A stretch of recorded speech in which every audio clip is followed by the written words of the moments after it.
진리대로 생각하라, 생각대로 마음하라. 성경시사 철학입니다. 이번 영상의 주제는 굿뉴스입니다. What? 무엇일까요? 코로나 현황, 백신과 치료제에 관한 소식, 정치권의 이모저모, 여러 사건, 사고들에 관한 많은 이슈 가운데 오늘 특별히 나의 이목을 끈 뉴스가 있습니까?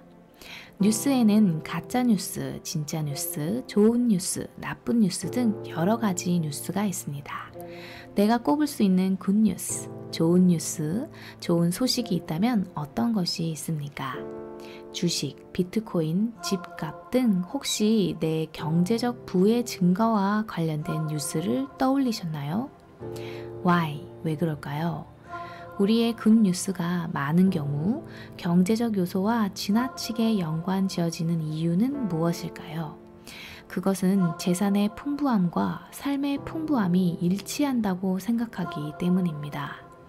우리의 생명과 소유의 넉넉함은 별개임을 생각하지 않기 때문입니다. 누가복음 12장 13절에서 21절 재산 분할의 문제로 형제 간의 불화가 발생하여 예수님을 찾은 한 사람에게 예수님은 누가 나를 너희의 재판장이나 물건 나누는 자로 세웠느냐고 하시며 네가 날 뭘로 보고 있느냐고 언짢아 하십니다. 그러면서 예수님은 그들에게 삼가 모든 탐심을 물리치라고 교훈하시죠. 우리의 문제는 재산이나 소유의 문제가 아니라 탐심입니다. 예수님의 이어지는 비유에 등장하는 부자는 많은 이들의 선망의 대상이고 소출의 풍성함은 바로 우리가 흔히 말하는 대박이라는 것쯤 되겠죠. 부자의 고민은 항상 무엇이 없다, 무엇이 부족하다는 것입니다. 재물과 곡식이 넘치도록 많다고 생각하는 것이 아니라 부를 쌓아둘 곳이 없다, 곳간, 창고가 부족하다, 늘 부족하다는 것입니다. 좋은 차가 있어서 감사한 것이 아니라 그 차를 둘 차고가 없고 그 차를 운전해 줄 기사가 없고 그 차를 부러워해 줄 사람이 없어서 늘 문제인 것입니다. 이렇게 부를 쌓는 일에만 몰두하며 그것에 관한 능력만을 배양하고 치부에만 습관을 들이고 탐심만 키운다면 그 탐심은 늘 가진 것보다 더 커져서 항상 탐하게 되고 가진 것으로는 결코 채울 수 없는 탐심이 가득 찬 인생을 살 수밖에 없게 됩니다. 우리도 항상 내가 쌓아놓은 물건과 평안한 삶이 일치된다고 생각하고 있지는 않습니까? 먹고 마시고 즐거워하는 삶이 여러 해 쓸 만큼 쌓아둔 물건과 관련이 있다고 생각하고 있지는 않습니까?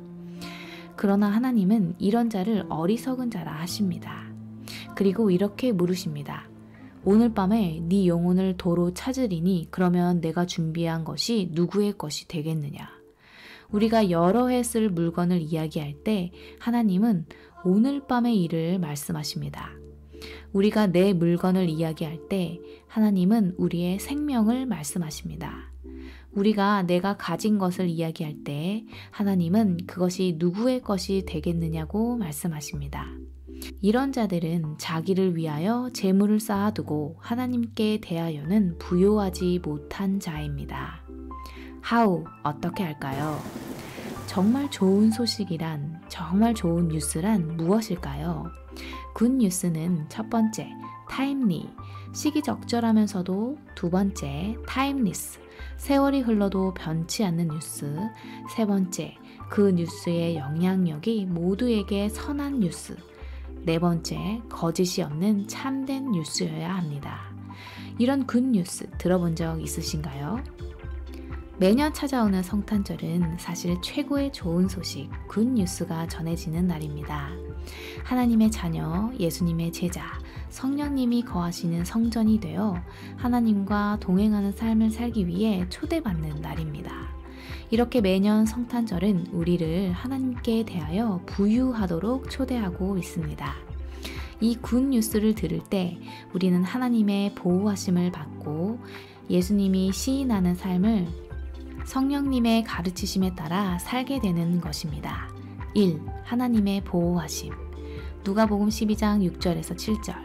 하나님은 두 아사리온의 5마리, 값싸게 팔리는 참새도 잊어버리지 않으시는 분입니다.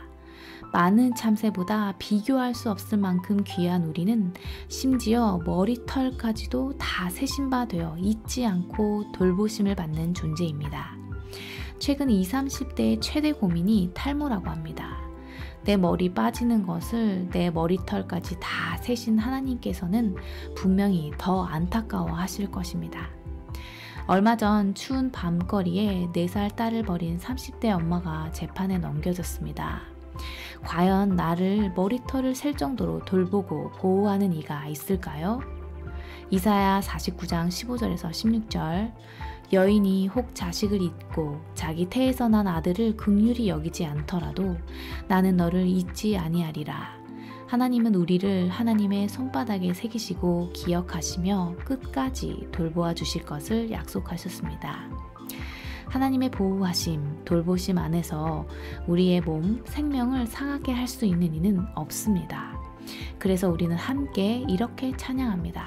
시편 18장 2절 여호와는 나의 반석이시요 나의 요새이시요 나를 건지시는 이시요 나의 하나님이시요 내가 그 안에 피할 나의 바위시요 나의 방패시요 나의 구원의 뿌리시요 나의 산성이시로다. 2. 예수님의 시인하심. 누가복음 12장 8절 내가 또한 너희에게 말하노니 누구든지 사람 앞에서 나를 시인하면 인자도 하나님의 사자들 앞에서 그를 시인할 것이요. 우리가 이 세상에 구주로 오신 예수님을 모든 사람 앞에서 시인하는 삶을 삶으로 지극히 높으신 하나님의 아들 예수 그리스도께서 시인해 주시는 자가 되는 것입니다.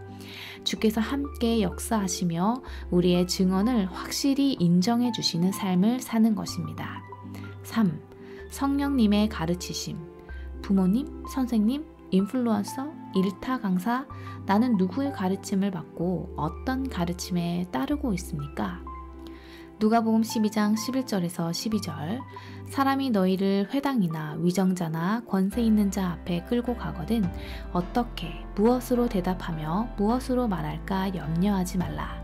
마땅히 할 말을 성령이 곧 그때에 너희에게 가르치시리라. 우리 모두가 하나님의 뜻대로 성도를 위하여 간구하시고 우리의 연약함을 도우시는 하나님의 영의 가르침을 받으며 매 순간 진정한 의와 평강과 희락을 누릴 수 있기를 소망합니다. 이번 성탄절 하나님의 보호하심, 예수님의 시인하심, 성령님의 가르치심으로의 초대에 응하시겠습니까?